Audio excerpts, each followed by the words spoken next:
Let's drop the green flag on this episode of the Talent Tank Podcast with your host, Wyatt Pemberton, bringing you the best, fastest, most knowledgeable personalities in ULTRA4 and off-road racing.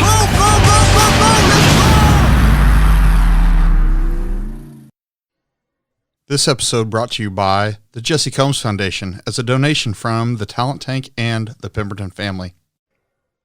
All right, here we go. Welcome back, everyone. Here we are. We are in the final weeks of KOH Prep 2020. We've got an amazing show today. Somebody who I've wanted on the show for quite some time, and we finally were able to get our schedules to flange up. Here we go. We've got Will Gentile, HeavyMetal Concepts. Will, welcome to the party. Glad to be here, finally. Yeah, right. So a little backstory. When I actually started down this project and throwing the ideas around in this project, Will was actually in the top 3 of people I wanted because everyone seems to know you, Will, or know of you. I should say everyone seems to know of you, Will, but no one knows who the guy is behind the camera, who the guy is behind the edits, who the guy is behind all your huge body of work. We see your work, but we just don't know you. And I wanted to bring that to the forefront. And you said... I said no. That's but it was a soft no, I will add. That's exactly how you prefaced it. You said, I'm not saying no, but I'm just not the guy right now. And then you let me go out and with enough rope to either hang myself or succeed. And I think I've done okay. Enough that you would come on later at a later date. And here we go. We got you. Enough that here I am. We got you. Man, I love it. So we're right now in the holiday season. Everyone is in the KOH prep season, and you are no different. You are prepping for KOH yourself in a different form or fashion, right? Yeah, always. I feel like as soon as KOH ends, we're prepping for KOH. It's a lot like race teams in that way, and, maybe a little less so in some ways and a little more so in other ways. But yeah, we're prepping for KOH now for sure. It's a season. You're such a big piece of the behind the scenes and then the content that we see in the days after, the weeks after, the months after that kind of get us through and buy us the time until the next February to do it again. I think that's awesome. Yeah, well, we at least try to be. Well, here's my hook. Who is the guy that you would rather cover? Who's the better story? Guys that run up there in the front pack or the unknown dark horse? Well, that all depends. That's a battle we fought. Since the first day I started covering KOH, that's always the question, right? It's like, do you want the grassroots story where it's the guy that is super relatable and, may not be a front runner, but has a great story? Or is it the superstar, the guy that is, in the running, one of the 5 guys that's going to win it probably? That's the battle we always fight. And truth be told, I still don't have an answer to that. We try to do a little bit of everybody the best we can. When we did the movie, back when we used to do that, we used to cover a little bit of both. One year we did a heavy focus on some of the more underdogs. And then in other years, we focused on some of the front runners. And either way, we always catch some flack and some praise. So we play that as middle of the road as we can, but I don't know if there's a right answer. I don't think there is a right answer. I just wanted to hear what you had to say, because I think if you cover the front guy, the big names, like the Campbells or the Laurens or that inside that company, yes, everyone else covers them too. But then there's the whole rest of the field, and there's some amazing stories out there in the field, but it's hard. I struggle with it myself. So I wanted to hear kind of your professional opinion of what that looks like as well. It's quite the conundrum. I'll say some of our best stories have come from some of the one-off little guys that have like a crazy logistical challenge or something crazy that happened during the race. Like I always go back to, I believe it was Curtis Warner at KOH. I can't remember, probably 2010, 2011, 12, somewhere in that little small range, when they drove backwards on course for like 30 miles, or I can't remember the number, but they were so intent on finishing that they literally sat on the hood of their car and steered it. I think he was steering with his foot or something, and they went backwards for God knows how long. And that was such a cool story that we just happened to have GoPros, and it happened to play out. They obviously weren't going to win or any of that, but people remember stuff like that. Or like there was also the story of Off Kilter. Everyone knows Off Kilter, that was around in, I think it was 2011 or 12, probably 12. And the car that had the dual Hayabusa motors, or one Hayabusa motor and an IFS front and IRS from an F-150, just this whole crazy amalgamation of like essentially garbage as far as race car terminology goes, and just this hacked together vehicle. But it was such a cool story because it was so relatable that these random guys it wasn't like a bolt-on Jeep Cherokee, but at the same time, it was, as far as race cars went, it was a nothing, but they were at King of the Hammers. They were competing. They lined up at the line. They went to qualify. Stuff like that is so cool to me. And to be able to capture that, that's always a good time. Well, I think that is one thing that's, for me, is still such the allure of KOH, is that anyone can still, if you're willing to throw your hat in the ring, you can still line up with Randy Slauson and Tom Ways and Eric Miller. You can still take the charge with them, take the field, do battle. Maybe you only do battle for the first half mile with them or whatever. But nonetheless, that is, I think that is such a cool allure that it's not out of touch. I mean, you can't go get on the field and play, for the NFL. Or step and take pitches from, like Verlander or anybody like that. You can't do that. You can't go to NASCAR. You can't line up in the top 42 on any given Sunday. But KOH, you still can. Sure. Yeah. Even with how competitive it's gotten, and obviously, there's a field that's probably going to win it, and there's a field that's probably not going to win it. But like you're saying, that doesn't prevent you from being there and being a part of it. Whereas that may not be attainable in another form of motorsport, or like you're saying, professional sports. So I think that's a cool balance that KOH has found, where it's not so far one direction and not so far the other direction that it's still fun. So what we're going to talk about today, and why I really roped you in on, is that you have covered KOH for almost since the beginning. You've done the DVDs and been the go-to guy for videography since about 2010. At least that's what I remember. That sounds about right, yeah. You've been the guy behind the scenes, really. I mean, Hammer King put out the DVDs for quite a few years until they just didn't sell. And it makes sense to me. I mean, in today's world, everyone's streaming. I don't have a DVD. I don't even have a DVD player anymore, I don't think. So technology has moved on beyond that. So we're going to talk about how technology has moved on, how your craft has moved on, or even how you got into your craft, and roll from there. But first off, you are a Northeast guy. You're Connecticut, born, raised, still live? Connecticut, that's right. Yep. Tell me about the winter in Connecticut. I've never been to Connecticut. Connecticut winter is, like, right now it's mild. Winter just started here, but it's about 50 degrees now, which is super rare, but it's bitter and cold. We get all the mixes of everything. We get the four seasons full blast. You get your unbelievably humid summers, your freezing winters, and everything in between. So you get a little taste of everything. That almost sounds miserable, but I live on the Gulf Coast, and we don't have. It has many moments of misery, but between the misery, there's nowhere better, I think. As far as when our mild temperatures are here, it's the best. Well, I want to come visit you in October. My wife wants to do that too. We want to come up there and see the leaves change. There's no place I'd rather be in the whole country than in Connecticut, New Hampshire, Vermont, Maine in October. I skip jobs just to stay here for that time. It's great. And you cranked out some content during that time period, some amazing pictures of some leaf stuff. What was the event that was going on up there, JLX?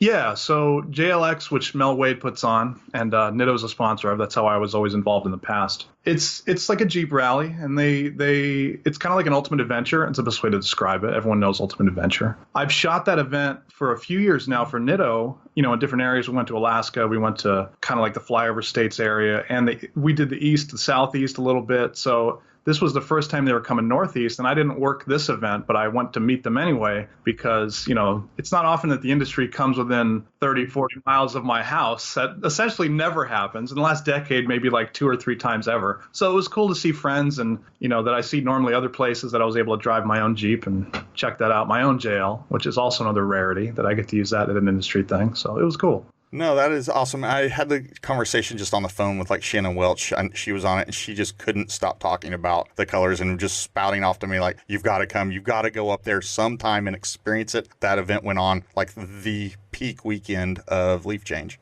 Yeah, and it's funny because I've lived here my whole life, and growing up, like, I never really cared about that stuff because it was just like, this is just what it is. Like, it's just the leaves change and that's it, and never appreciated it. We always used to make fun of leaf peepers, which is what you call the people that come just for like that weekend, peak weekend. The last few years or so, I've become more appreciative of it, and my wife and I always travel up north whenever we can. All my buddies and I, almost all our for fun trips are to Vermont, New Hampshire, and Maine. It's hard to beat. And you mentioned your wife. We're going to talk about her, Nicole. We're going to talk about her in a little bit. She's an amazing individual. But so growing up in Connecticut, now you live just a few miles from where you grew up. You haven't ventured far, but you travel. No. Your travel schedule is insane. You're never home. Yeah, it's a little strange to be an off-road industry guy that lives in Connecticut because there's no off-road industry here, save for like a couple specialty shops, which we're friends with. Yeah, it's I live outside of the bubble, I like to say, because I go to work. My work commute is to the West Coast. And when I commute back home, I'm home and I'm separate from everything. It kind of hurts me and helps at the same time. So it's an interesting mix, because once you're at work, that you just live inside of that world 100%. And then when you leave work, you can kind of have almost a separate world. So with the positives comes the negative of that. But it's an interesting mix of, we do have an industry here, but it's just completely different than the West Coast industry. It really sounds like you have a lot in common with Chris Corbett with Nitto, that he lives there in the Puget Sound area on an island, and I think it's Kamano Island. He's nowhere near anything really off-road, but you see him at every single event, so he gets to disconnect, connect. Yeah, him and I talk about that all the time, because the Pacific Northwest is kind of similar to the Northeast in that way, and climate and everything. So we both share that kind of like disconnect as well as connection to our industries that we work in. That's awesome. That's awesome to find commonalities from 3,000 miles apart. Right. So growing up, I know that you're not a big sports guy, but I know that your parents are these amazing golfers, like Hall of Fame level golfers. It's a strange fact that some of my closer friends know. My father is a lifetime PGA member, and my mother is a lifetime LPGA member, and obviously that's how they met. And my dad has been playing since the late 60s, and I think if I can remember right, he qualified for the PGA Tour in 1971, I think it was. So he's been doing that a long time. He's getting older now, but he'll play in the senior tour and things like that. But he's had a long career, a lot of awards, and they both my parents teach for a living. Outside of tournament play. My mother doesn't do tournaments so much anymore, but and neither does my father. But he's won all sorts of stuff. He's played on all different local and national tours. He's in the U.S. Connecticut Golf Association Hall of Fame. He was inducted, about 15 years ago. So it's definitely cool to have that. Yeah, no, that really is. And golf's a lifelong game. I don't play it. I've played it. I'm terrible at it. I'm good at riding in a golf cart, and there's some cart balls that happen. You pick it up, you're like, I'm not hitting that. We're gonna drive that to the next hole. Right. Yeah, I took golf up when I was a kid, and I played it because I kind of had to. And I used to go to the range when I was like 10 and just hit 200 balls, 300 balls, and I'm not bad at golf, but I have too much to live up to be good enough at golf. So when you go out and play with your buddies, it's expected that you're going to be the pro. And when you're not, I get very frustrated with that because I'm very competitive in that sense. So I kind of have signed off of the whole golf thing for my own health. So I love it. I love that story. So where in that kind of era of growing up, 10, 11, 15, 16, 17, did you get the bug to start, I'm going to say, creating content, like that you like to video things, that you gravitated towards, like the audiophile persona that has carried you on through your professional life? I always have trouble answering that, because I guess it was so gradual and so, natural that there was never like an aha moment where I was like, I'm going to be this guy. Like a lot of kids, we made films in high school, and I used to be big into like military history and military hardware and that sort of thing. So we would, even before high school, we'd make like army movies and stuff like that as kids. And when technology got to the point, not that I was born in like the film era or anything, but when things became more attainable to the point where you could get video on your computer and editing in a non-linear editor, like the thought of being able to film something and then put it on my computer was just crazy to begin with. And I found for some reason, I found an interest in being able to like storytell and create content on my own and put my own spin on it and everything. And YouTube didn't exist then. It started right when I left high school, but we used to send each other files and, host files in different places. And it grew from that. And then it started with my love of Jeeps as well, because I love cars and Jeeps so much that, naturally we ended up filming them when we were out on runs and that sort of thing. And that became a great catalyst to build a portfolio of things we've shot and ways to storytell, even on a basic level of my club going out for a run and, to Rausch Creek or wherever it may be, and just filming that and making a cool video set to music. Like that was always fun to me. So I guess that's where it started. It's hard to really pinpoint it, but yeah. Now, what did you start with? Did you get it like a Sony Handycam for Christmas or?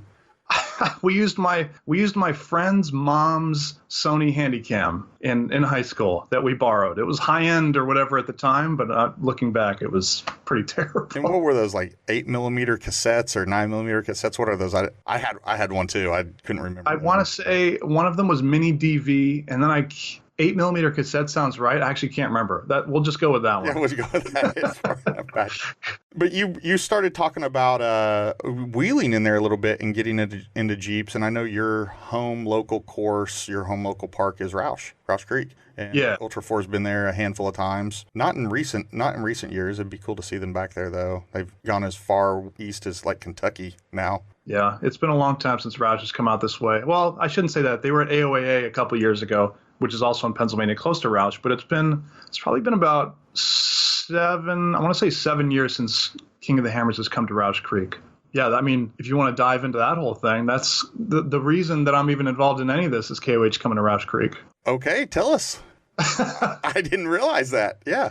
So just to start that story, we started wheeling. I bought my first Jeep off my mother. It was just, I still have it actually. It's a green Jeep Cherokee. I've had that for 17 years now. I took that Jeep. We used to wheel at Paragon. Anyone on the East Coast that's gone wheeling knows Paragon Adventure Park in Pennsylvania. Paragon eventually, unfortunately, closed, which then brought us to Roush Creek, which had been around but was smaller. But now that Paragon was gone, which is kind of like the main player, it brought more people to wheel at Roush. And Roush it's about an hour from Paragon, so it's all the same thing.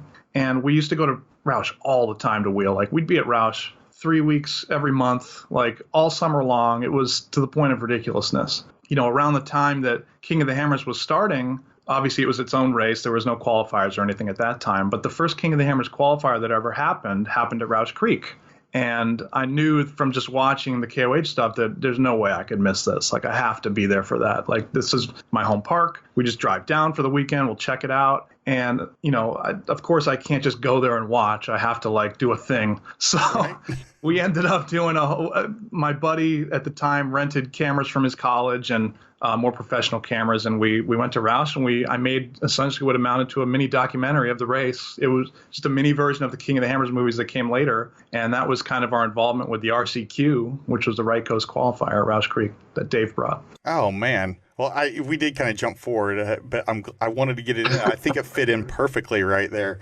So as you were growing up and kind of evolving into this, like you said, as you stepped into it, you're wheeling this Jeep, a little bit of an audiophile, you're making some things, but you had some other interest, and you touched on you really liked some military history buff. Yeah. Like most kids. Yeah, I mean, just to the next level. Like, it was before, like, Call of Duty and all that, so, like, not everyone knew everything about everything. And, like, I just found this huge interest because my father raised me on, you know, watching History Channel or whatever it may be with World War II documentaries and that sort of thing, and firearms and that world all kind of came into one with military hardware. And I was kind of a nerd about it, you know, before high school. And, you know, even in elementary school, I loved that stuff, like fighter jets and tanks. What kid doesn't, right?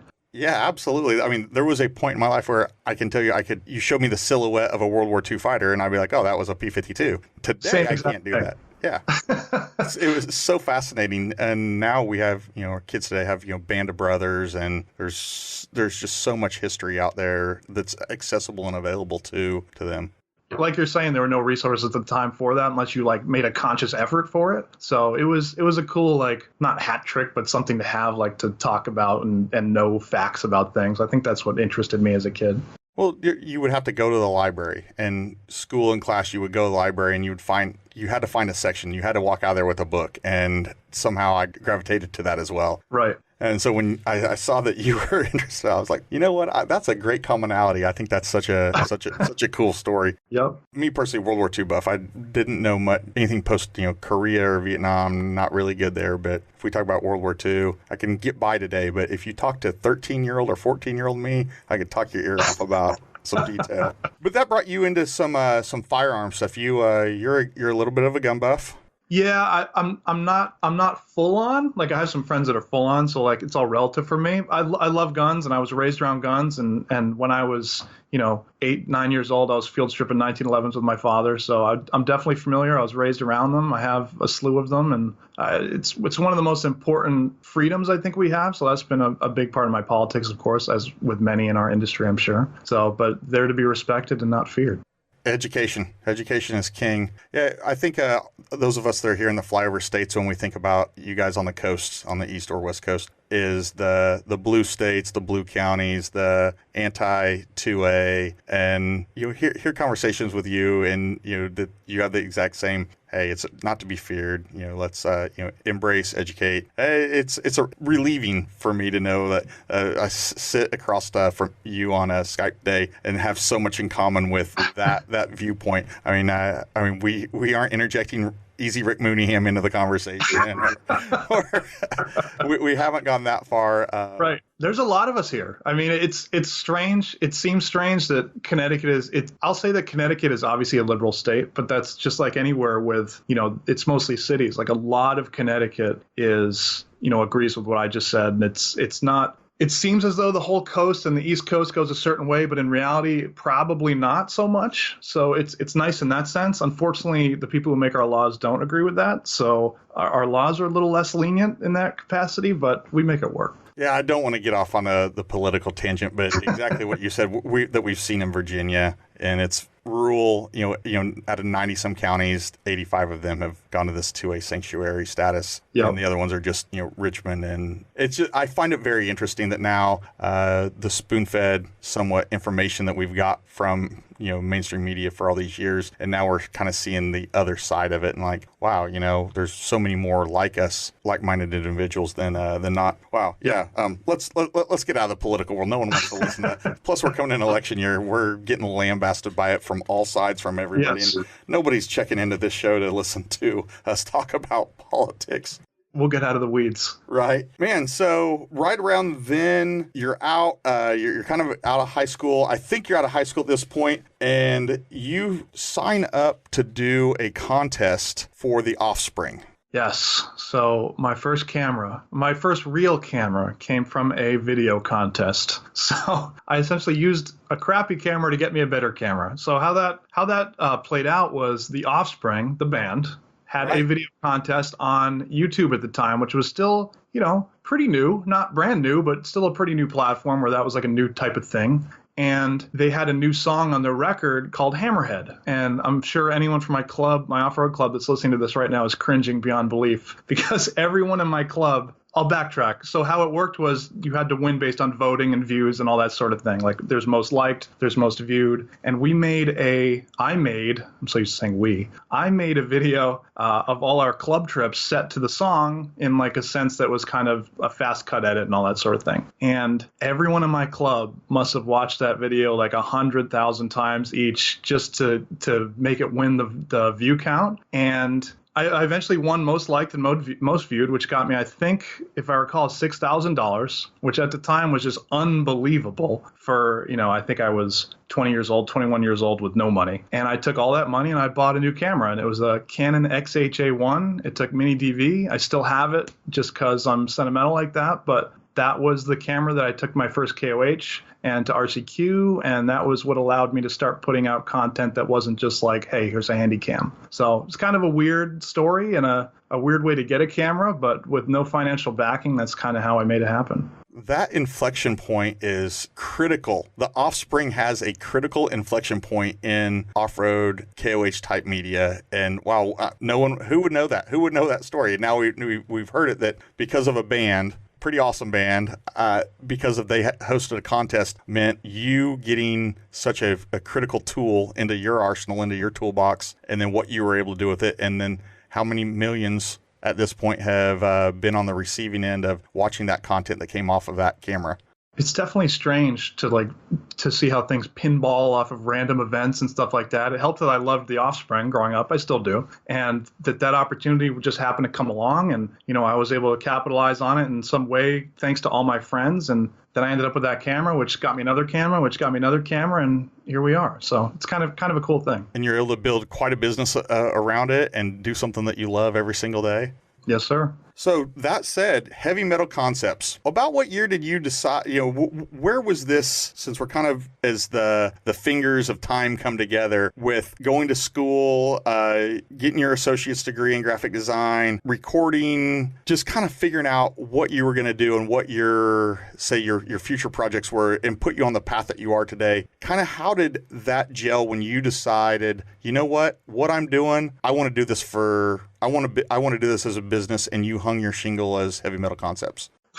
That's tough. I'd say, well, let me start with Heavy Metal started as a clothing company, not with a real business plan, but a buddy of mine actually a buddy and me started the company to just sell like whatever shirts, like cool shirts. Like we were like, hey, if we can make some money making some shirts, like whatever, like novelty tees. That went away quickly, because that's a pretty saturated market. We initially started targeting, first of all, anybody, but we wanted to do automotive and off-road because that was just the world we just lived in, and that was easy, and we had the access we needed.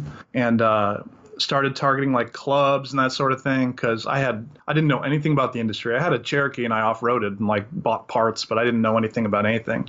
So we just targeted our local market, and we got some jobs here and there, but nothing too crazy. It was still like a hobby, which it was for a while. Yeah, and then once people started really getting stoked on what I was editing and putting out there, and I regularly got a good response on the forums because we used to post on Jeep Forum and all that sort of stuff, videos that we had made, and everyone always loved them. And I figured, why not try and make this into a real thing where I can make $1 or maybe make $2 or $3, and it naturally snowballed from there where I was so young that I could easily dive in 2 feet first, no problem, with no real risk. And that allowed me to take risks and make mistakes and screw up and succeed and all that stuff that you need to do. And it eventually got to the point where I could make it a real company and register it and everything. And that it all just was a slow snowballing. That's all. It was never like a moment where it was like, I'm doing this, I'm going all in, here's this whole plan. There was no plan. Were you working anywhere else kind of started this? Yeah, so I caddied for a little while in golf, of course, and I quit that in a hurry, and I ended up working at a studio local to me, about 20 minutes from here, and I edited weddings, and I did all the things I didn't want to do. I really didn't want to do, and that job actually ended up. So that whole company closed when the economy kind of tanked. And that provided me the perfect opportunity where I didn't have to quit. I didn't have to actually make a decision. The job just went away, and I was like, okay, I'll just do this now. And here I am. So that was about, I guess we're talking chronologically about 2008, 2009. And exactly. You had this body of work, this portfolio, and then you you start covering Hammer King and being the Hammer King production guy starting in 10. Yeah. So there was a whole thing leading into that where it all started at Roush at the RCQ, like I mentioned earlier. I had gotten into that through Bruce Shallis, who owns the park. He owns it with someone else, and I basically pitched him with my buddy just blindly. Just emailed him and was like, "Hey, you guys have this cool event going on," which at the time was RC Rocks. That was their rock crawling competition, and he ended up hiring us to film his events for like a few $100s per event, whatever it was. And I formed a great relationship with Bruce. He's still a very close friend of mine to this day. He provided me the means to build my company in like a relevant way at his park, where it was like, hey, here's this real event, here's these real competitors, and here's a real product from that, instead of me just going out and making like a whatever video. And eventually that led me to Dave, because Dave Cole brought the RCQ to Roush Creek in 2009 for the first ever qualifier. And I ended up meeting Dave there. And we did his interview and everything for the RCQ DVD. And, time goes by. I did 2 RCQ movies on my own, just on my own company with a couple buddies. And then after that, Dave approached me at the Nationals race back then, which was in Reno. Different place in Reno than before, the real Stampede, as they say. Right. And he brought me into his hotel room, and he was like, how would you like to make our movie? And at the time, it was like, that was priority 1, 100% what I wanted to do. Of course, I couldn't tell him that. Don't tell him that now. I remember at the time, I was like, inside, I was like, yes, like finally. And on the outside, I'm like, yeah, I think we could probably make that work. Let's do it. Right. So, I love it. Yeah, like if I find some time, maybe I can get that going. So yeah, we did that. That's how we got started with Dave. So that was kind of a cool beginnings. Well, and you mentioned earlier, you said, I'm on the East Coast, I'm on the Northeast Coast, I'm removed from the industry. But there's a guy up there in Maryland. Well, actually, there's a couple guys. Bigelow is up there at the time. He came off a pretty good finish in like 2008 or 2009. He did pretty good. He was quintessential competitor, and now he's this professional. He is a professional real person. Professional real person these days. Oh, Doug Bigelow, Miss Doug. But you also had Eric Miller coming into his own up there, and I remember in the early years of finding out who Eric Miller was, you did a lot of content using Eric, and I remember, and you're going to quote me. You're going to correct me if I'm wrong here. You were videotaping him. I want to say you're videoing him at, I believe it was Roush. It was a long sweeper. He had the ass just fully hung out, fully powering through, and just drifted a little bit too wide on the curve and flipped, and you caught it all. Yeah, so I've known Eric for a while now. I met him at Roush through that whole sequence of events I just said before. And he's been a good friend through all this. We sponsored his team, not so much a conventional sponsorship, but when they need something, we do it. Like we do all their wraps, and we've done video work with them before and photos and that sort of thing. And that turn you were talking about, so Roush has a property that's across the street that has what we refer to as, quote, mulch, but everyone knows that that's a very generous term for that.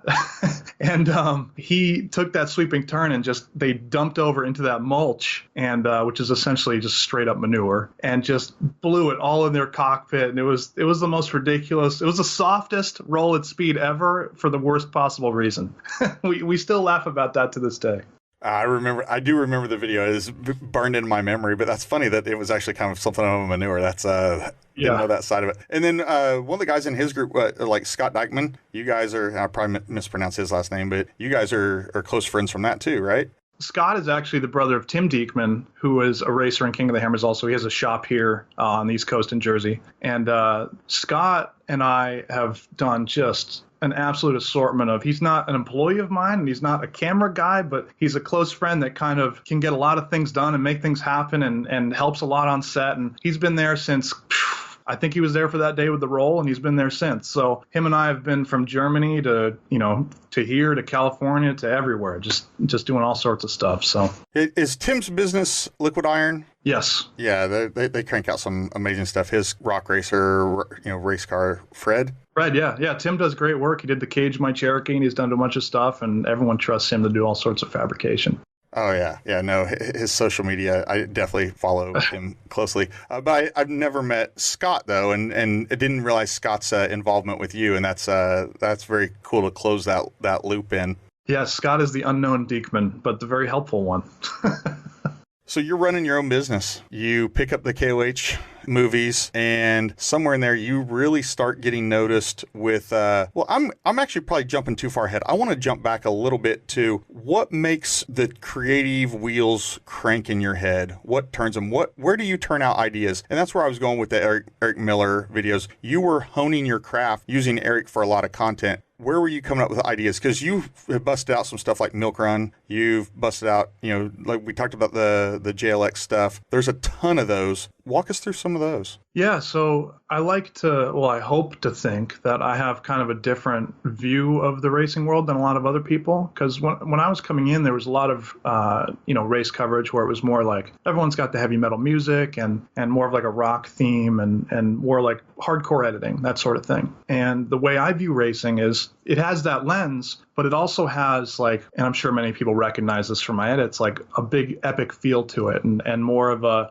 not slow pace, but maybe more methodical in a sense where, there's this whole story of that whole saying of the thrill of victory and the agony of defeat, right? There's a lot that goes into that one sentence. And to capture that and, anything from filming a racer's eyes and their helmet at the start line to the finish line when they're standing on top of the car with the flag, there's a lot in between there that I'd like to pick out and kind of create a different feel around. And it's kind of hard for me to articulate because I don't have to articulate that often outside of creating it. But something about that just comes naturally as a feel to me where I can pull these scenes out and set them all to this whole mood, if that makes sense. No, for me it does, and I'll elaborate kind of what I see out of your work through my lens looking at your work is there's a lot that goes into between the green flag and the checker flag, and there's and leading up to it and post checker, but that you've been able to capture not just the visual, but you're able to capture the visual emotion. And you know that from the emotion side, what's going on inside your brain, their brain, co-driver's brain, pit crew brain, family watching, fans watching, that you capture that, I don't know, the rise and the fall, the ebb and the tide, and of the wins, the losses, the setbacks, the successes, and you're able to grasp that so that as the viewer, you feel like you're a party to it.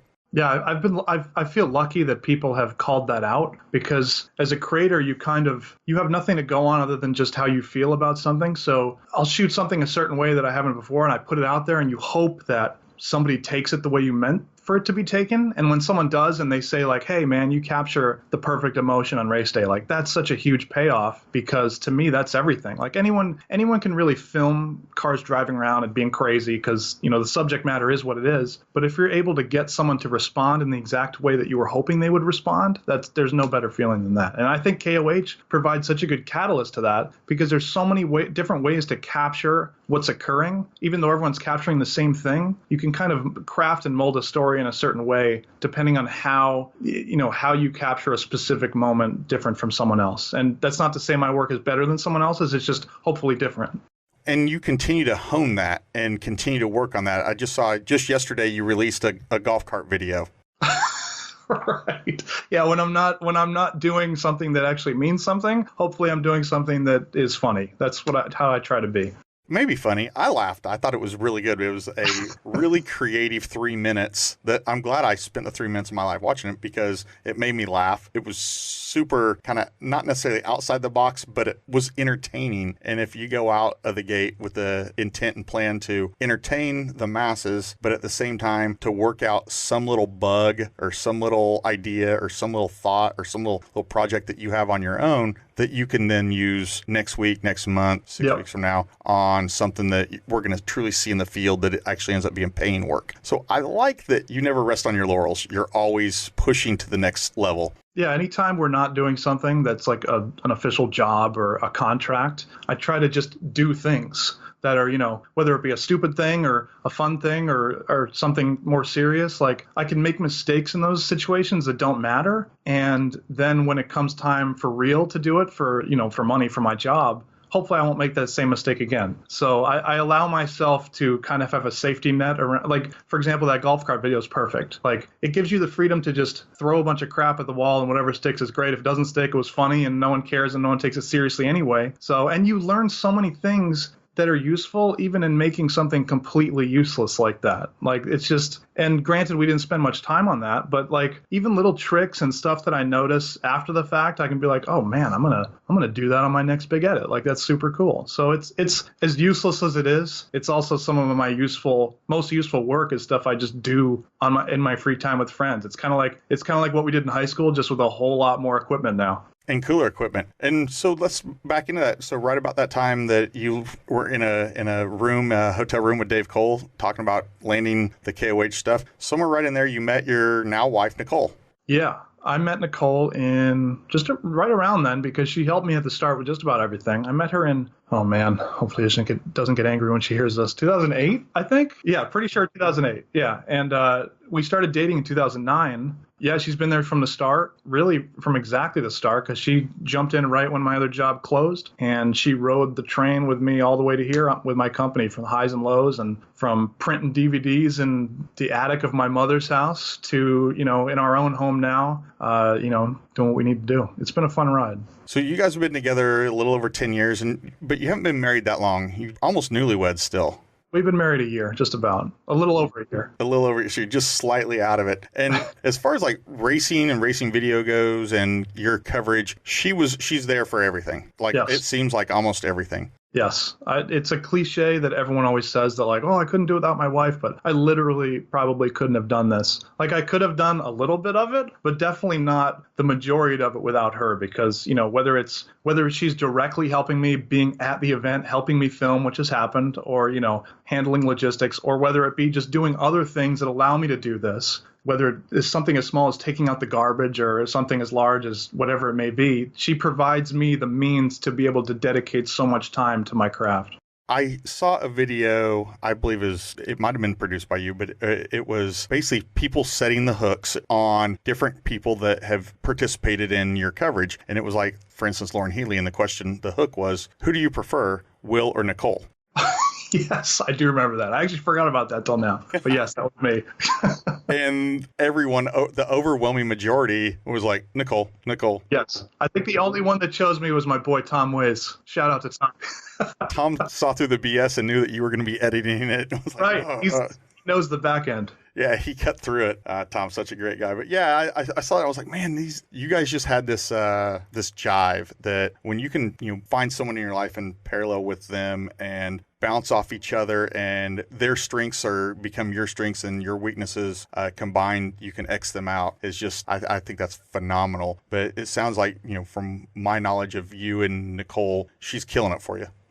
Absolutely. She used to come to all the events, when she had more vacation time with a different job. Yeah, she was at all the King of the Hammers until the last few, and she would handle all of our logistics with the RV and, with anything from GoPros and where they were going and when they were going to garage numbers and organizing all the interview questions that I set up. And she was a big part of the whole machine, and she still is, just in different ways. So without her, it's, like I said, a cliche, but it's true. Without her, I wouldn't be able to do this. And she's a big professional career woman. She works for 3M, has a killer resume of her own, stands on her own. Her work speaks, and she's, her stature speaks heavy volumes without being someone who's even a party to Will Gentile's life. Right. Even if I wasn't here, she would still be the boss and killing it, and I would just be, making handycam videos somewhere. So yeah, she's a supervisor at 3M. She has a great job, and she's been getting promoted like crazy, and she's super valuable there at her company. And she has a full-time job and then some, and still, like I mentioned,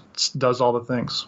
Comes home and takes care of you. Yeah. I mean, she sounds a lot like my wife, so that's I'm also drawing the parallels, the parallels there. So, man, being your own business owner and being in the genre of business that you are in, what are the perils? The perils are, you never know how much money you're going to make, if you're going to make money at all. Just all business owners can relate to the same thing, right? It's just there's always this uncertainty. And someone told me, or at least I saw a quote once, that if you ever stop being scared of that, you're in trouble, because it's almost a fear-driven business, not the sense that I'm just constantly worried, but I know that if I don't do this thing, or if I don't get out of bed this day, or if I don't close this thing, then it's just not going to happen. And that's not necessarily all a bad thing either, because I enjoy that kind of challenge to some degree. It'd be nice to just get a check all the time, but at the same time, maybe I don't want to do that thing that gets me that check, right? So you can craft your own way, and there's positives and negatives to the whole thing, but the biggest peril is just the uncertainty of always having to be on top of things, or else the things won't be there. Well, I think that's, the two mindsets that are out there in society today. There is I'm going to work for a company for 40 years of my life, and I'm going to do what they tell me to do. And then you have the other side of the house. I don't think it's a 50-50 split. I think it's more like a 90-10 split. And that 10% is out there chugging every day, exactly like you said. I'm hungry, I'm aggressive, and I know I'm capable. Yes. And I hate seeing people complain about being a small business owner, because yeah, it has a lot of lows, but man, the highs are hard to match, at least in anything I've experienced. Like I wake up every morning and I love my job, because maybe I'll get an email that day that I've been really working hard to get a response on, or there'll be a new opportunity. Any day can be the biggest opportunity ever. And I think that's kind of a cool experience to have. Whereas where you're more, not that there's anything wrong with a normal job, I've had that too, but just the feeling of waking up and knowing today could be the day. This might be the big day that changes everything. And I've had a few of those days. So that's a good feeling. No, I think when you're working for someone else, and you don't have maybe the entrepreneurial spirit on that day, you kind of fall into, I don't know, I don't want to say it's a regression, but I want to say it's and not a rut. That's not the right set of words I want to say. It's just you have this standard, and it's more flatline there. The highs are lower and the lows aren't as low. It's not as swingy. Is that a word? Is swingy a word? I'm gonna use swingy. They're just not. And then you've got guys who, like yourself or many of the people that end up in that I've had on this show and end up in the driver's seat. Man, just the challenges that they have taken on head first in the world are just, I don't know, inspiring to me. Like what you do inspires me. What a lot of these guys do inspires me. So I think that speaks volumes. You have to love the extremes, that's for sure. And not to say I love the low extremes. I've had some pretty bad days as a business owner for sure. And, just managing relationships and managing failures and stuff like that is never fun. But like I was saying earlier with those small projects, like if you make a mistake and you suffer from it, you'll never make that mistake ever again. So everything is by design, just a learning point, right? So it's fun to work out. You just hit it right there. That's the exact thing that needs to be said. Failure is going to happen. It's absolutely going to happen. It's how you deal with that failure and then how you take that failure forward. Because everyone that's successful, you just didn't get successful on day one. It just didn't happen. The first thing you set out to do as you left the house that day was just to be successful that day. Well, some days that does work out, but other days it doesn't. Right. And it's mentally how you prepare yourself and mentally how you handle yourself after that failure. 100%. It's like I said, the highs and the lows are extreme, but the highs of the highs make the lows go away in a hurry. So it's an okay trade for me.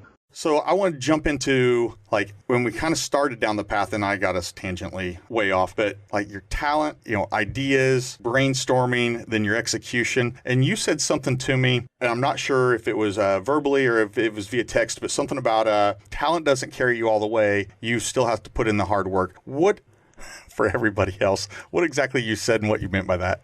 Yeah, so I feel like when you do what I do or what anyone that I does do, you're kind of born with that in a sense where you have you by design have a certain eye for creativity and that sort of thing, and with that comes a default talent that you have to build and hone, and you don't come out with all the talent, but you build on that talent. But one of the hardest lessons I learned was that talent is only like a small piece of the whole puzzle, at least in the business world, where, I spent a long time honing my talent and craft, just like anybody should. But I relied on that too heavily to be my only tool, where it was like, hey, I'm really good at this thing, and hopefully people use me. Like, that sounds great when you're 20 and like some things are working out, but in the long run, that doesn't really play out. I've found you need to have, relationships with people and make connections and be different places and be visible, and there's so much more to success than just having talent. I'm not the most talented videographer. I don't do the best videos on earth, but they're pretty good, but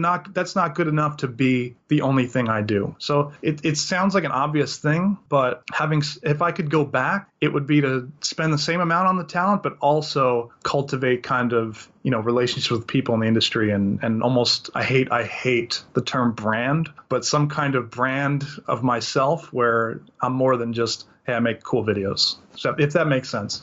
No, it absolutely does. I really enjoy the niche that you have found, and that it's pretty envious that you were able to take two things that you're very passionate about and blend them together. And that really came to my forefront of thought when I started putting together this interview with you, was looking at, it doesn't necessarily follow the path of everyone's, side life, their life and what they have going on with their family, kids, how they grew up, and then they have their separate racing side. Yours, as we talk through it, the chronology of you is like everything is so tightly wound all the way from your childhood all the way through today with off-road and videos and content creation, and where you've gotten, I guess, mentally having just exchanging just messages with you about this. I found myself really impressed with how in touch and in tune you were to ideas. It wasn't just off the cuff stuff. It was, you could tell that you're mentally are in kind of a different place all the time. Yeah, I think that's probably fair to say. You kind of have to be though, right? Oh no, yeah, you're subject matter expert. Right. And you have to live in the world that you work, at least with what I do. Like, it's hard. It would be hard for me to go do a video for like a perfume company or something, because A, I don't care, and B, I don't know anything about it. So it's hard, at least for me, I need to naturally be able to attach to that and care about it and be passionate about it. And with off-roading cars, that's so easy because I just love those things. I'm surrounded by them at all times. And, just by the nature of that, ideas will come to me, or things, even as simple as things I just want to do. It's like, okay, let's just activate on that. And it just comes naturally. It's very, very fascinating. Like I said, you are a subject matter expert in your niche field. I'd ask you about perils of being a business owner in your genre. And one of those things that I'm going to bring up is the exposure bucks effect. My favorite effect. Your favorite effect. And I think that kind of goes hand in hand with, I don't know if you probably have better words for this, but I'm going to call it theft of services. For photographers and videographers, theft of services is what I think that's the right word that I want to use. Is that what you would, right phrase? That's as straight up as you could be, for sure, because that's what it is a lot of the time. So, on social media, it's referred to as freebooting. That's another term that is good for that. Freebooting. I haven't heard that. That's perfect. Freebooting is basically when, for example, like a memes page or maybe not a memes page, but like a repost page. It's kind of hard to explain what they are, but I'm sure where it's a page that doesn't create content. It just gathers content from all over the web and puts it out there, which isn't always bad, but it's taking someone else's content and using it for monetary value without their input or permission or paying them or anything. So basically drudge or HuffPo, but for, in our case or in your case, off-road, automotive. Yeah. It's a battle. Like I said, it's not all bad. I mean, there's some good to be found in that, but from a baseline perspective, it hurts creatives, photographers, videographers, and it's tough to battle because at the same time that helps Instagram and Facebook, for example, their bottom line. The more engagement and the more stuff out there, the better for them. So they're walking a line where it's like, hey, we kind of care and we'll kind of police it, but at the same time, we kind of won't and let it happen for a little while. I don't think they care at all. Right. Personally, and I flip through the photo album in my phone. It's a ton of, like the right click save as. I mean, it's like, and they make it so easy. It's one button to save image. And it's always like, well, he did this way. And it's a, let's say from a fabrication perspective, I see a picture of something that maybe Jesse Haynes did. And I'm like, that's genius. I need to think about that and I'll save it. And I'll come back to it, a year later. I'm scrolling through my phone and I'll see it. I'm like, oh man, that really was cool. I wonder what happened to that. And then find out it didn't work out, or it worked out immensely and we've pivoted and changed. But I've seen a lot of those things out of you where you've had, when we talked about the JLX and the beautiful leaves turning in October, you had some content that came out around that time that they were so picturesque and so beautiful. And then the other shoe dropped. Jeep reaches out to you and they must have an automated bot that just goes and hits Will Gentile on a regular basis. And tell us about that. It's just, I want to say in advance, like that doesn't necessarily make me upset just because I know the context of it all. The whole scenario there is there's likely a social media ad agency that has the account and their job is to find Jeep content and ask for permission to use it. They do ask for permission, and it doesn't matter who you are. Like the context is that they don't know that I'm a professional in any way. So I'm not insulted by that because they're reaching out to everybody. They message 1,000 people and hope 20 say yes or 100 say yes or whatever it may be. And it's just a numbers game. It would be a lot different if, like, for example, if Jeep, like someone at fca.us.com reached out to me and were asking me for free content. That would be a whole different ballgame. It even says in their message on Instagram, we will not pay you any money. You will only get internet likes. And I don't necessarily expect everyone to care to the level I do because that's my livelihood. And frankly, people shouldn't care that much because it really doesn't affect how the world turns. But when we've broken social media down to that point, it makes it difficult for sometimes, in some instances, professionals to get that work or to, make that connection because crowdsourcing is a thing and it's effective, right? There's people that don't do this for a living that take good pictures or take good videos, and that's great. But, it all depends on how the company that's approaching it wants to handle it. I think you're spot on. I mean, it does erode away at your value, but on the flip side of that same coin, it's also part of that even bad exposure is good exposure or whatever that equals, your stuff getting out there. But you've had some viral stuff. You've really had some stuff that even offhandedly went viral that I don't think you planned on or plotted on. It was a project that you thought, hey, I'm going to mess around. And I'm watching you laugh right here. You know where I'm going. You have a drone, right? You do quite a bit of drone work, and you took that drone after just some lowly hornets. I mean, these hornets were just trying to exist in life. You videoed multiple angles, nonetheless. It was very professional production. going after a hornet nest with a drone. Yeah, there was a bald-faced hornet nest just on the eve of my house, just here in Connecticut. And I set up a camera on a tripod, and I was like, I'll film this, show my buddies, because like we always joke about this sort of thing. I flew it was a Mavic Pro, and I basically just threaded the needle and eventually eroded away their nest and killed all the hornets because, I was going to kill them anyway. I may as well have a good time, right? Yeah, I just posted it just as like literally a nothing. I had no intention of like going viral or whatever. And it just went nuts. And like I always joke with my buddies, like my life's work is professional video production and just crafting images and flying all over the place. And all I had to do was go in my backyard with my A7 and just film killing bees with my drone and not even film with the drone. It was the dumbest thing, but it went viral. Of the light counter, view counter that you had reach to, that you had access to, what was your reach on that? 30 million? Going back to freebooting, I mean, it was stolen countless times and there was millions on that. So, over 10 million people have seen the corner of the outside of my house. So, right. Which I think funny. Let's circle all the way back to when I interviewed Lauren a few months ago, us talking about Milk Run. And you and Lauren and a couple other guys were sitting around, and I don't remember what Lauren said, that you guys were sharing a video and you're like, hey, look at this video, how stupid this is. And this guy got 10 million views across YouTube. And you're like, man, if that's all we needed to do, let's do that. And so it's like, Lauren's like, okay, I'm okay with let's mow down my garage door if it means we can go viral here. And that Milk Run video was born out of that. Yeah, Milk Run, that was such a good time because it was such an organic, natural thing where we didn't go into it with any real, like as usual, no plan, no real expectations. And Lauren, Chris Corbett from Nitto, and I all kind of brainstormed the whole thing to the degree we did, which wasn't that much. It started out as just Lauren, myself, Spencer Clements, who's my drone operator, and Zach Crosby. We were out in Moab, and we were like, let's just film some dumb stuff. Like, let's just go do like some cool social media clips or whatever, because we always shot with Lauren, and we're good friends with him. And he was down, like he always is. We kept doing more and more things to the point where it got to like, man, we're doing some exceptionally stupid things. Like, maybe we should make this into a real thing. And so we shot all those first pieces of Moab, including the jump down potato salad. And we were like, man, we really need to cap this off with something like, I know that everything we just did is crazy, but something's got to be just relatable, but stupid at the same time. And tie it together.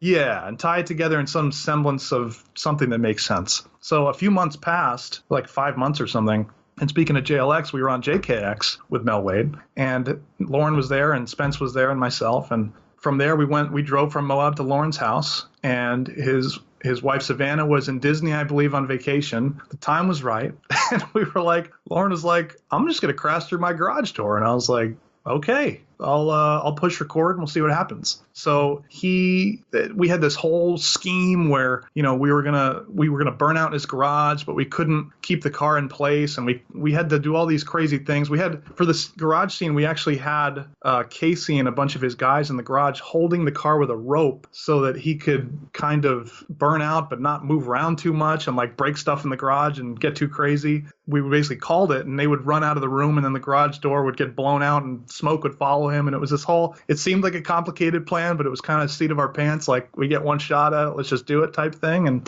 thank God it broke the way it did, and no one got hurt. We didn't like alert any neighbors or anything. He lives in a pretty close neighborhood where like everything's on top of each other. We only had one yelling neighbor that day. Yeah, as simple as it was so like, who hasn't wanted to do that type of craziness, right? And everyone can relate to that. So I think that's why people were stoked on it. Are we going to see more stuff like that coming from you anytime in the near future?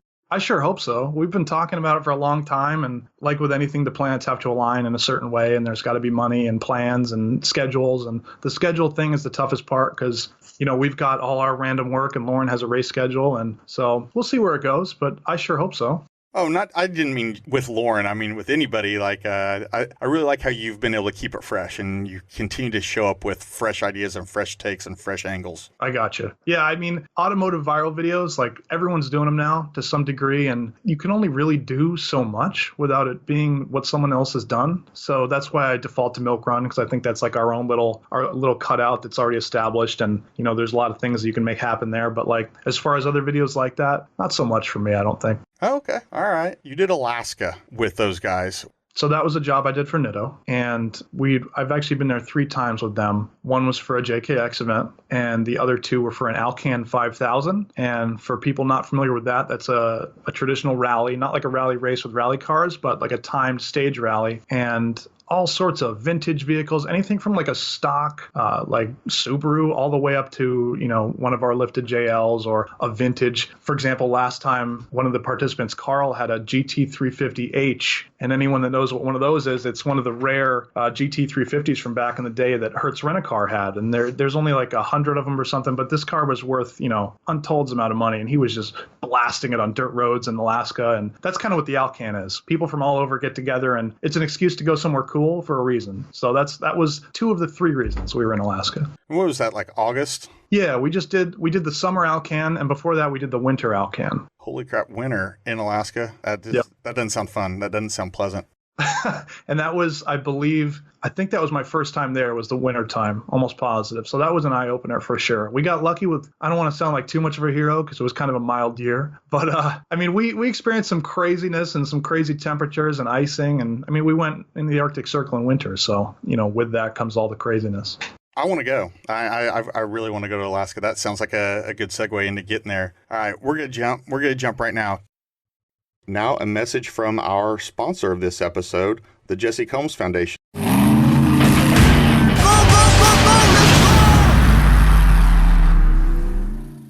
And today we have Vanessa Clock on with us. She's a representative of JCF, and she's here to talk to us today about a couple things. 1, her involvement and what the JCF means to her, and 2, what opportunities they have. I think we've heard that in the past, a few things, but she's going to nail down some details for us. And then 3, she's going to talk about some of the opportunities that they are exploring for using the donations for furthering the Jesse Combs Foundation cause. Vanessa, how are you?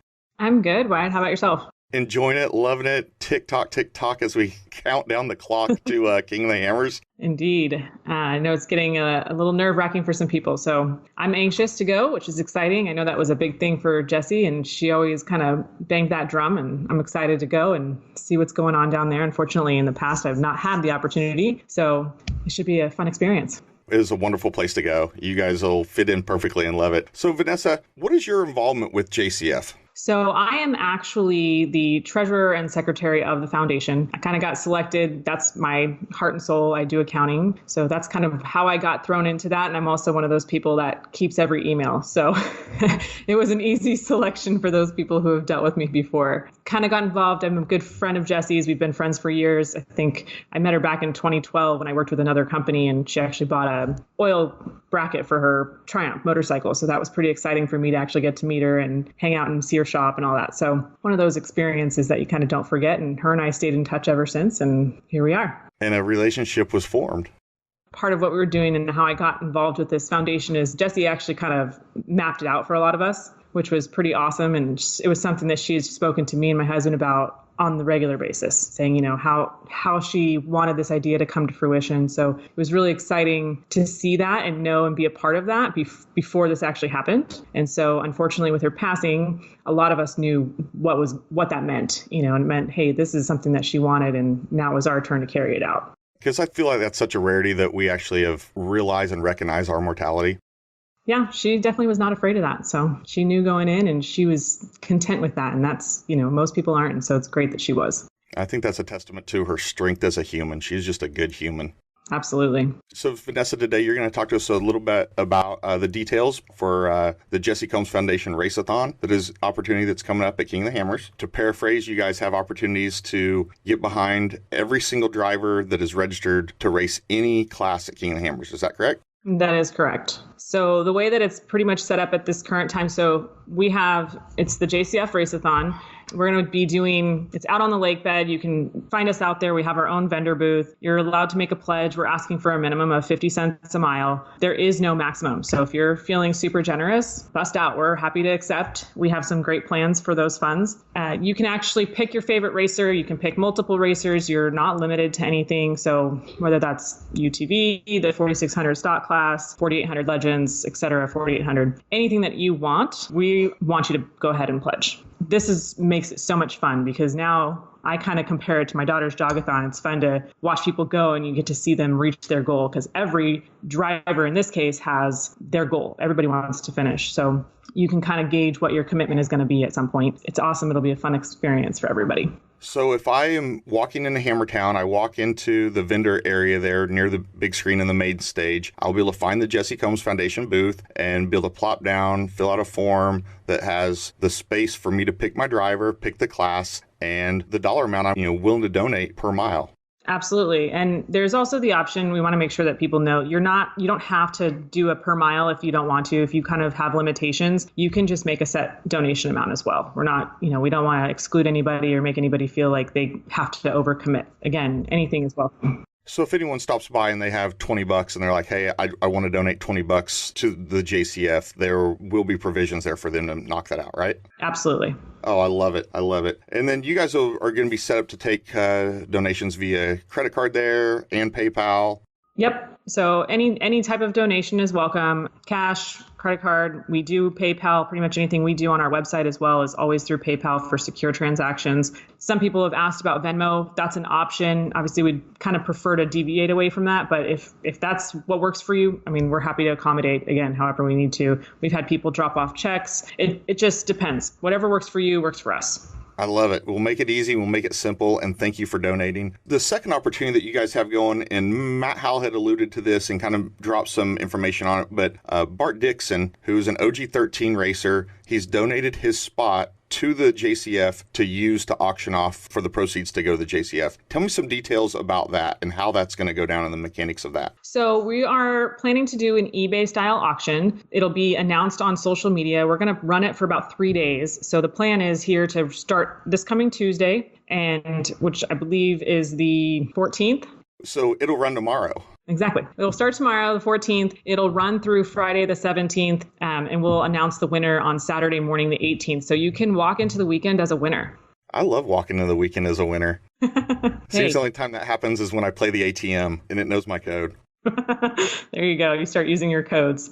Whoever wins that will be able to, they'll be able to circumvent last chance qualifier, the LCQ, and they will have a spot in the 4,400 race on Friday with the big dogs. That's correct. So that should be exciting for them. If you didn't get the opportunity, now's your chance to kind of buy into it. The once in a lifetime opportunity. Killer.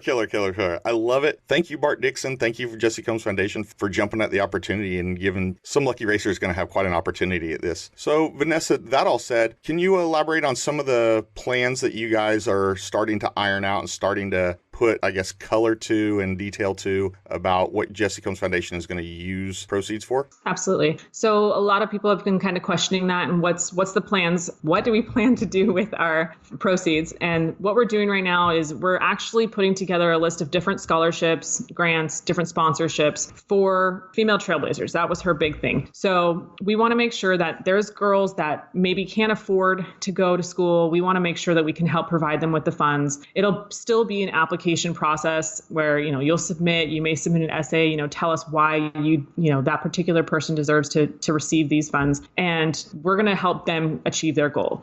Jessie didn't go racing because she strictly wanted to become the fastest woman on earth because she was looking to be famous. She went out there because she wanted it to be a testament to girls that they could do anything that they set their minds to. So our goal is to help them achieve that goal. So by doing that, whether that's scholarships, grants, helping provide them with sponsorships that they need for their vehicles or, however, we don't want to limit them. So that doesn't mean if they just want to be a racer, we're not only sponsoring racers, we're sponsoring, racers, fabricators, accountants, plumbers, whatever you're looking to do if you're a female looking to get into this, no offense, male run world, we want to help you get there. That's our big thing. So those funds are actually being used for that purpose to help them achieve their goal. We're not trying to limit anybody. Our goal is to continue to empower women. And a lot of times that's by helping them achieve the education that they need so they can inspire the next generation of girls. I do love the message of the Jesse Combs Foundation. That's obviously why the Talent Tank has gotten behind you guys. And I really value your time and my time. And thank you for coming on today, Vanessa, and discussing a little bit about what you guys have going, what you guys are planning, and putting some detail and some color behind all of those things. Vanessa, thank you. For sure. Thanks, Wyatt. I appreciate it. Have a good week, everyone. Back to our previously scheduled episode with Will Gentile. KOH 2020, your prep. There is a lot that you have, just like a guy that's prepping his race car, he's getting ready, he's figuring out logistics, strategy, and what it takes to get to Johnson Valley, what it takes to execute between the green and the checker, and then everything. His post is just loading up and going home. Your work really starts after you go home. Tell me about everything that you are doing now to kind of get set up, and how many cameras are you going to deploy this year? Where are you deploying cameras, or teams that you're following or covering, or I don't know anything. Take me from zero to Will Hero.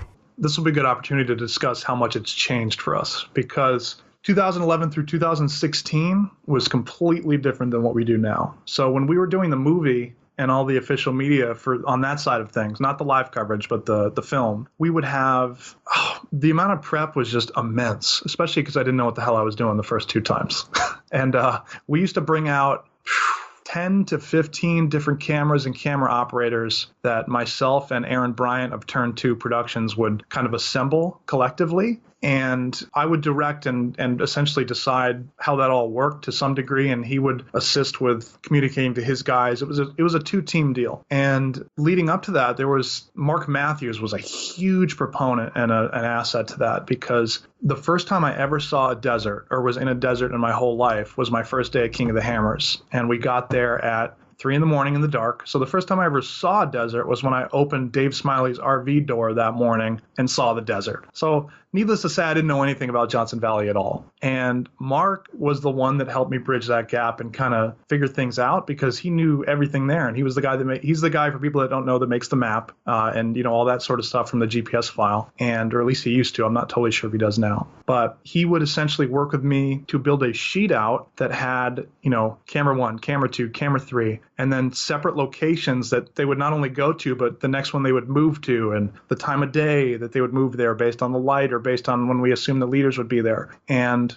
you know, without that sort of, I'm even shortchanging it, because there's so much more to it than just that little sheet. But without that, like, I would basically just be going out there and being like, okay, like, I guess go find cars and film them type thing. So as much as I was directing it, like, Mark was right there with me and making sure that everything was dialed in. And of course, Dave too. Yeah, that was a tiny piece of it. And then we had to figure out how many GoPros, where the GoPros were going on the cars, which cars they were going on, where those cars were based during the day, and, you know, when they were qualifying, when they were leaving the line after they had qualified. And all that had to be set into a series of spreadsheets that Nicole would lay out. So that circles back to that whole storyline. And we would eventually end up with a binder of where every racer was at any given moment, and where the cameras were going on them, who was starting the cameras, starting positions, garage locations, camera operator locations, how much each camera operator was getting paid out of a total budget. The whole master list would come together in this binder that would come together in the first.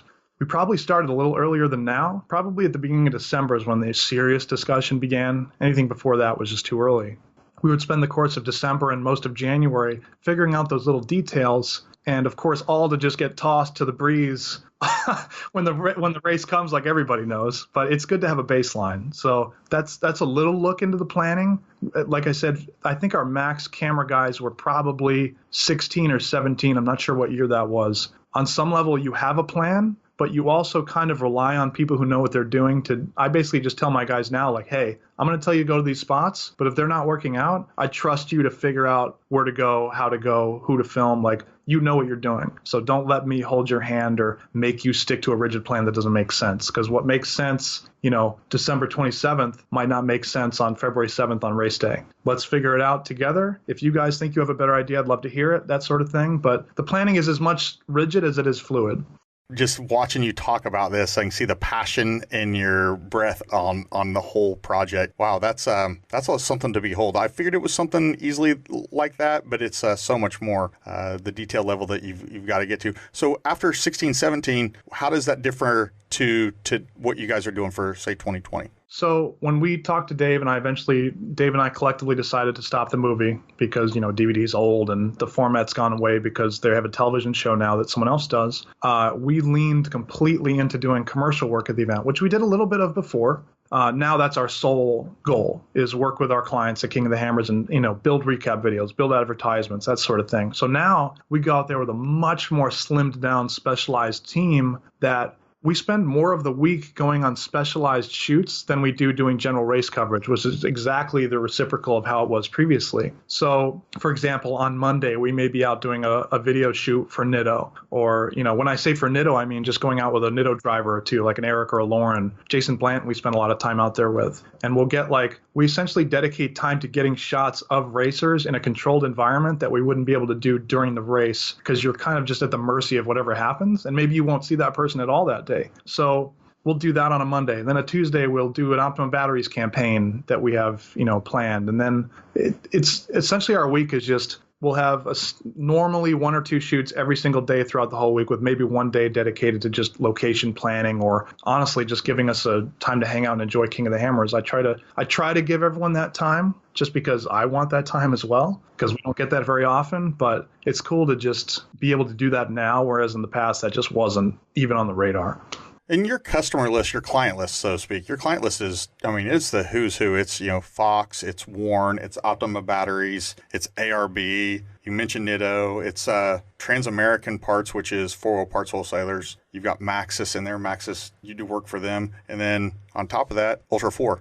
Yeah, I hate to say that that's anything but luck. Obviously there's a little talent in there, but I was so lucky to start my company at the same time that K-Witch was starting to gain ground, in the way that I almost defaulted to be the guy to use for no other reason other than I was the guy there. So we were able to work with Nitto, which was my first big major regular client. And I have to thank Tim Colty for that, who was there. He was there prior to Chris Corbett. And Tim I was working on something for Dave, for Nitto, where we had to supply them footage from the movie for a Nitto ad that they were making. And I was just in passing to Tim, I was like, hey, if you guys ever need anything, feel free to let me know, through Dave or whatever it may be. I'm happy to help your company, because you guys at the time the Trail Grappler was pretty new, and that seemed like a pretty sweet tire, and that they were going to lean in pretty hard to KOH. And Tim took a chance, and he was like, yeah, man, how would you like to do a recap video? And I was like, absolutely, 100%. This is a major tire manufacturer that I can get my foot in the door with, and that'd be huge for my company. And it ended up being huge. Tim used us for a lot of stuff. Our first Nitto video was at Roush Creek, like most things. And I remember filming Derek West. He was the only participant there on Nittos. We did a recap video there, and then I think we did that whole season for them. And then we did the next season, and then we did the next season. And then, unfortunately, Tim Colty ended up leaving the company for another job. Chris took over, and we just picked up where we left off, and I've worked with Nitto since. It's probably been 7 or 8 years now that we've done Nitto's, rock sports media. So that was a great start for us, and we used King of the Hammers and Nitto and all that to just leapfrog into all our other clients. And like you mentioned, there's some of the bigger companies at King of the Hammers, and, the title sponsor, the presenting sponsor, some of the other bigger legacy brands. So it's been good. No, it absolutely has been good. And it's really cool to see you mentioned how it's helped your business grow, and your business has effectively hitched your wagon to the stars, and they pulled you along. But from my perspective, it's really cool to hear the backstory on where you came from, how you came to be, and how that's propelled you into stardom today. Because, like I said, a lot of people know who Will Gentile is. They've heard your name. It's synonymous with ULTRA4 movies, media coverage, not necessarily the live show, but a lot of that work. But we didn't know who exactly Will Gentile was as a person. I knew your brain behind the business, just following your social media. But does that cover kind of your KOH walk in the jungle? Because when you guys leave Hammers Week, does the work really just start to begin as you start to dig through? It's not so bad, because yeah, there's an immense amount of work once you leave. Shooting is fun, and I love shooting, and it's a lot of logistical challenge, but we're so dialed into what we normally do that all that comes so naturally during the week that we just kind of do it. And every year I'm worried that, maybe we won't get that key shot, or maybe we won't, but every year it just happens to work out that way, that we are able to get everything done. So then the real, like you mentioned, the real work is when you get home, because now you have to take that however many hours.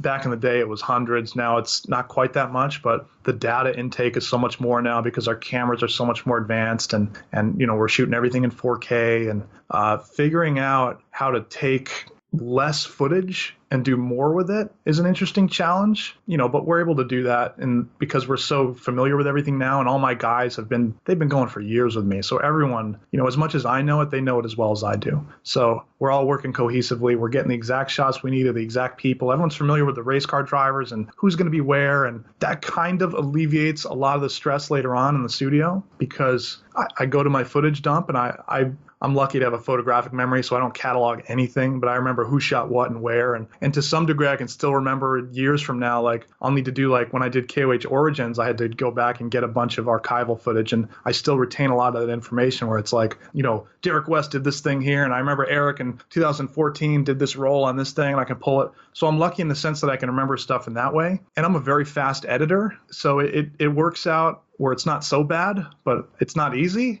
I don't want to undersell it too hard, well, man, but you're hired. You can do my job. At the same time, I'm just pitching everyone like, yeah, man, I'm so good. But it's really just, we're so familiar with it that it almost comes naturally to all of us now. Well, before we got the cameras kind of rolling and started recording on this one, you and I were having the dialogue about the sharing the perils of editing, and I'm a total neophyte at this, total rookie, but I absolutely hate it, and I'm not fast at it. And what I've learned is, and it's given me a very huge newfound respect for what you do and the guys like you and how you do it, is the editing out of the ums and the coughs and the crutch words and the breaths and the over and over and over. And then I sit there and I'm like, oh yeah, I'm only editing, call it an hour and a half or 2 hours of audio, and I'll have 10,000 edits. It's like not hard to get to 10,000. Audio is a huge part of my job, and I'm not an audio guy. So admittedly, I'm not a talented audio person. That's why you get a specific person for that. But in the editing process, there is no better feeling on earth than when you get a good interview that just flows. There's proper pauses. There's proper, they just say a sentence without all the crutch words, which we're all, like I'm doing right now, we're all guilty of that, right? Oh, yeah. So when it's not there, it's the easiest thing in the world, but it's almost always there. So almost half of my job is cutting sentences, making new sentences out of sentences that didn't exist but still make sense, matching inflection in sentences. And it's a lot of work to edit interviews in that way. And I think a lot of people, the idea is that no one knows that. If no one notices anything in your edit, you've done a good job, which is kind of painful. But at the same time, like if no one mentions it, perfect. That has been a problem I have. And it's just like prepping a race car, there's thousands of hours that go into prepping that thing before you show up at the race that nobody sees, nobody knows. They just see when it lines up for the green. There's a lot of parallels in race teams and what we do. I've found that over the years in doing all those interviews, like all the things that people mention and talk about, I can relate to, not necessarily from a physical standpoint of working on a car. Granted, I'm familiar with that, but what we do perfectly lines up with what they do. All this work and all this prep comes down to just one day where you either get it or you don't, because you don't get to redo it again. And you go home with whatever you got, and that's the end of it. Granted, we do more when we go home. There's just a lot tied up in one moment, and that's kind of the same thing. No, spot on. So what do we have for you for 2020 after KOH? What kind of goals does Will Gentile have on his bucket list or checklist of what you'd like to accomplish 2020 going forward? I think for us, the most important thing would be to continue doing what we're doing, but just scale like we've been doing, and let it be natural. Don't try to take any huge leaps that don't make sense. But I think what we've been up to this point has been what amounts to a production company, right? Which is what an ad agency or a client will go direct to hire to do specifically video production only. You show up, you film, maybe you do the edit. Granted, we do almost all of our editing, but generally you're just involved in filming. Probably how we'll structure from now on, we'll still be doing that sort of work. That's our primary company. More of a creative boutique, which amounts to more creative direction or more project planning, or essentially what comes down to brainstorming with the client or creating jobs or creating stories. We do a lot of that now when we work direct with some of our clients. That's normally the job of an ad agency, which is what I'm not. We're looking to kind of vend that together, where we're a little bit of an ad agency, but a little bit of a production company, but touching all the bases, but not necessarily being siloed in one deal.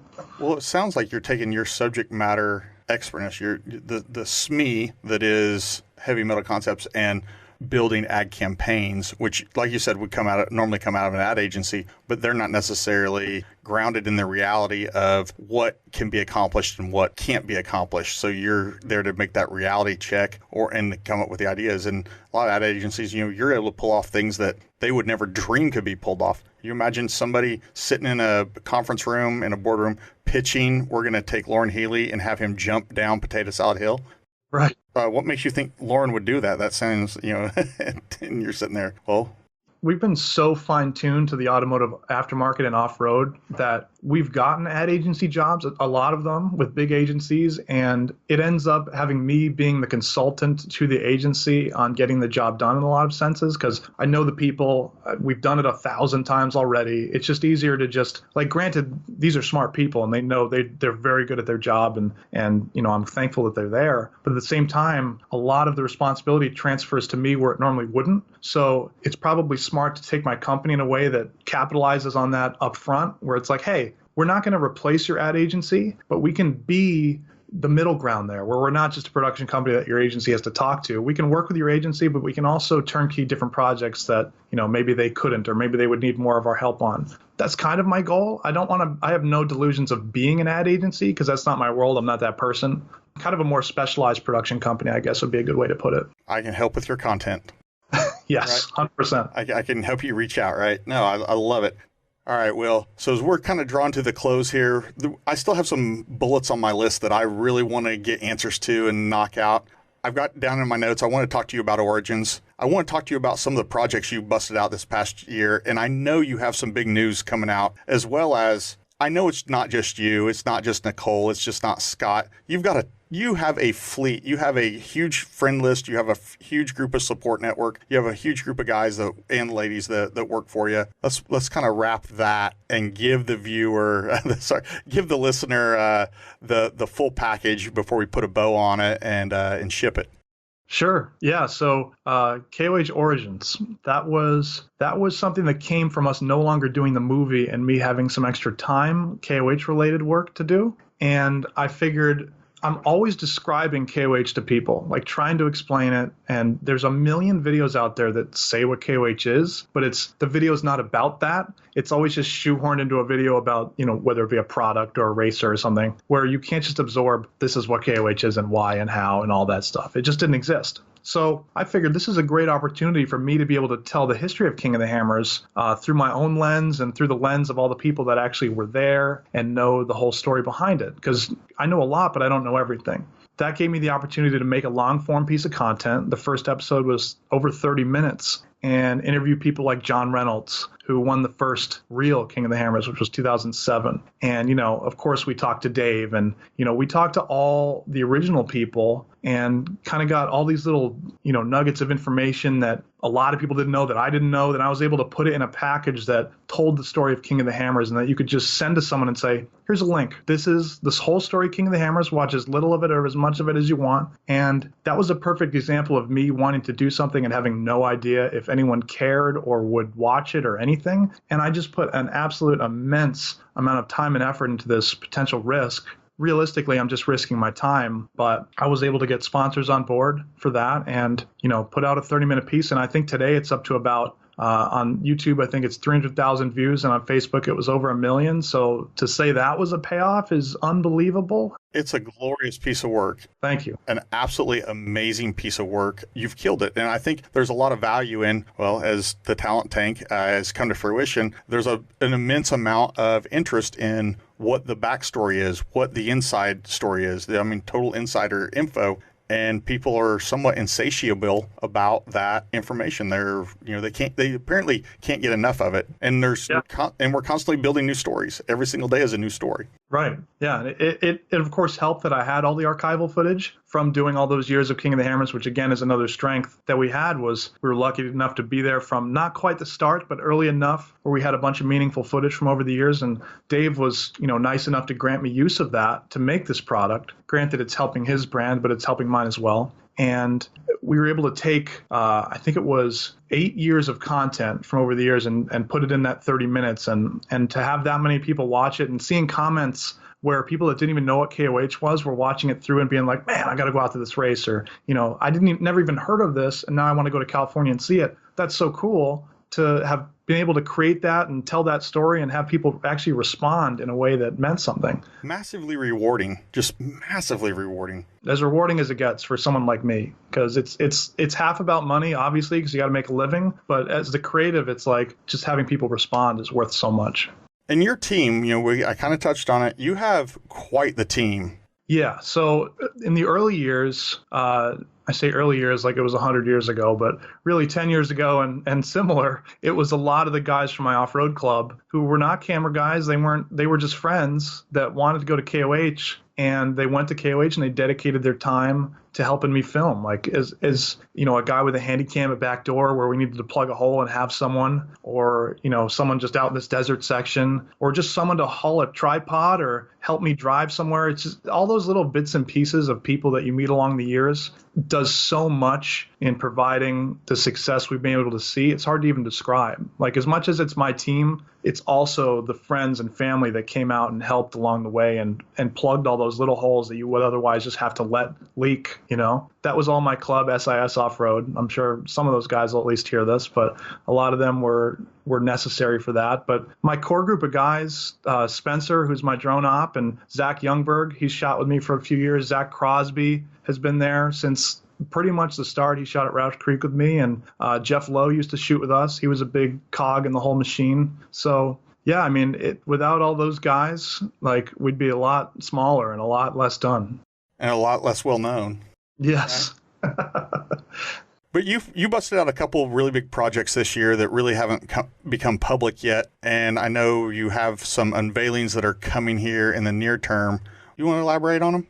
Sure. Right now it's not public, but I'm sure by the time this goes live, it will be. I'm local to Colt Firearms. And like I said, I was raised on firearms with my father. He's a Colt guy. It's a whole thing for us. And I was at the AUSA show 4 years ago, which is the Army's SEMA, basically. And I approached Colt, just 100% Colt.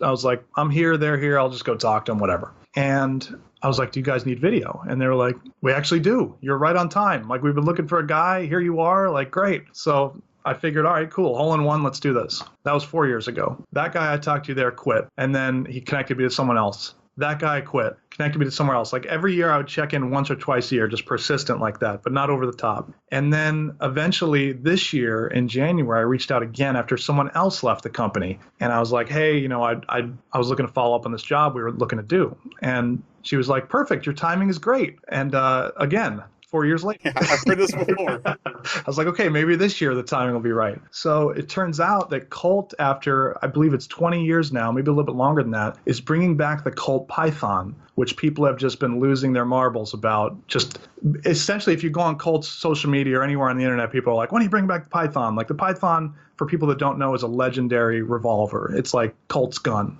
And they stopped making it in the late 90s. You could argue early 2000s, depending. But they're bringing it back, and Colt has trusted HeavyMetal Concepts to do the whole project. We went to a meeting with their agency, and they chose us to... I say us, I actually ended up doing this project by myself because it was local, and all my guys that I mentioned earlier are based out west. We are tasked with the relaunch and introduction of the Colt Python to the public on television. We did their 30-second ads, and then also we did a brand video for them that just encompasses the whole company that's going to release, I believe, on the 1st of January, but I guess we'll see.